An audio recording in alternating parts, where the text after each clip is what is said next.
د امازان ځنګل اسرار د الله جل جلاله د قدرت یو ژوندی ننداره. دا دنیا د عجایباتو یو کوچنی نمونه ده چې پر هر قدم یې د خالق د قدرت نښانې پرتې دي. په دې پرمختللې او عصري نړۍ کې اوس هم داسې پیچلې عجوبې شته چې تر دا وخته مکمله رسیدګي نه ده ورته سوې. د هغو عجایبو څخه یوه عجوبه د امازان ځنګل دی. سبحان الله، کله دې فکر کړی چې د نړۍ تر ټولو لوی او ژور ځنګل کې څه پټ دي؟ د الله جل جلاله د قدرت یو داسې بې مثاله مخلوق چې هره پاڼه یې د خالق عظمت بیانوي. امازان ځنګل د جنوبي امریکا په زړه شاوخوا په 9 ملکو کې پروت دی. د امازان ځنګل 80% حصه په برازیل کې ده او پاته حصه یې پیرو، کولمبیا، بولیویا، وینزویلا، اکوادور، ګیانا، سرینام او د فرانسیسي ګیانا کې ده چې له 9 میلیونه مربع کیلومتره زیات مساحت لري. هلته شاوخوا 390 میلیارده ونې دي. په امازان ځنګل کې ځینې علاقې داسې ګڼې دي چې هلته د لمر رڼا نه رسیږي، حتی د ورځې هم چاته د شپې احساس کیږي. په امازان کې د ونو اوسط قد د 10 تر 45 متره پورې دی. ساینسدانانو په 2019 کې یوه ونه وموندله چې قد یې 88 متره دی. دا ونه د امازان د ونو ملکه بلل کیږي. هره ونه یو ژوندی فابریکه ده، اکسیجن جوړوي او د نړۍ د تنفس لپاره کار کوي. څېړونکي وایي د ځمکې شاوخوا 20% اکسیجن له همدې ځنګله پیدا کیږي. امازان ته د نړۍ سږي هم وایي چې فضا پاکوي او د انسانانو ژوند ته برکت ورکوي. آیا دا د خدای رحمت نه دی؟ په امازان کې داسې مخلوقات ژوند کوي چې انسان لا تر اوسه نه لیدلی دي او نه یې پیژني.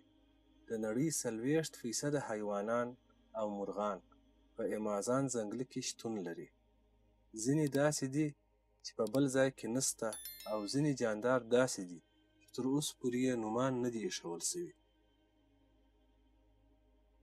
د یو اندازې مطابق 400 قبایل په امازان ځنګل کې آباد دي چې ټوله تعداد یې شاوخوا 45 لکه جوړیږي. او دغه قبایل اوس هم د خپل قدیم رسم او رواج مطابق ژوند کوي. دا ټول د الله جل جلاله د کمال نښې دي، لکه څنګه چې قرآن کریم فرمایي: بسم الله الرحمن الرحیم وما من دابة في الأرض ولا طائر يطير بجناحيه إلا أمثالكم. په ځمکه او هوا کې داسې ځای نسته چیرې چې د الله مخلوق نه وي، او دا ټول ستاسې په رقم امتونه دي.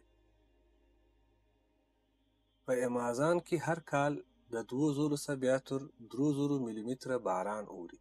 په ځینو سیمو کې تر 4000 ملي متره هم ځان رسوي. که د ټوله نړۍ اوسط باران وګورو، هغه یوازې 900 ملي متره دی. د امازان ځنګله په زړه کې یو لوی سیند بهیږي. د امازان سیند د نړۍ تر ټولو اوږدو سیندونو څخه شمیرل کیږي. د امازان سیند اوږدوالی شاوخوا 6900 کیلومتره دی او په دې سیند کې تقریبا د 2500 څخه تر 3000 پورې مختلف کبان دریافت شوي دي.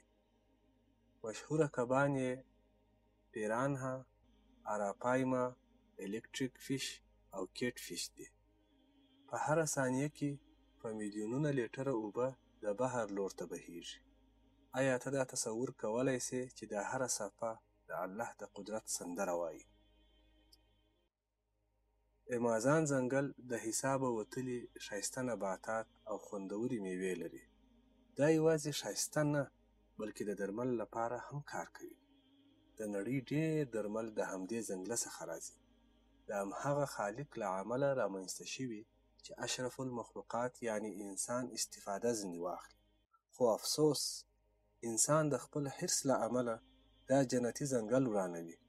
په هره دقیقه کې زرګونه ونې پرې کیږي، حیوانات له منځه ځي، فضا ککړیږي او موسمي بدلون ته د خطر زنګ وهي.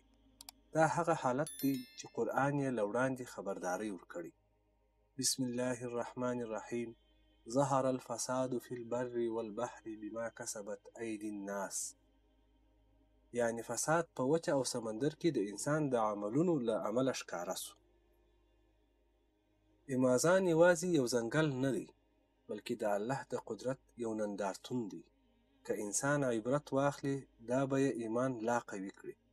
هره پاڼه، هره څپه، هره وچه څانګه دا وایي: سبحان الله وبحمده سبحان الله العظیم.